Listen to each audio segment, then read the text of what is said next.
حاضرین محترم، فلسطین اور غزہ کے مسلمان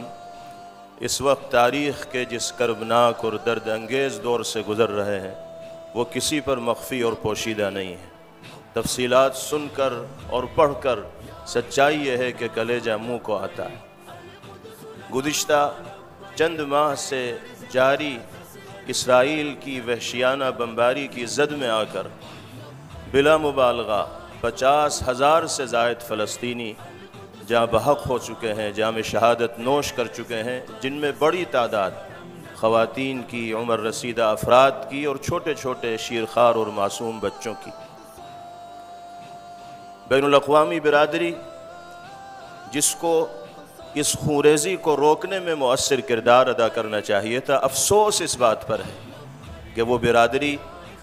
یہ تو اس بربریت و خونریزی کو شہ دینے میں لگی ہوئی ہے یا خاموش تماشائی بنی ہوئی۔ اس عظیم الشان اجلاس کے حوالے سے جمعیت علماء ہند کے خدام مسلمانان عالم کی ترجمانی کرتے ہوئے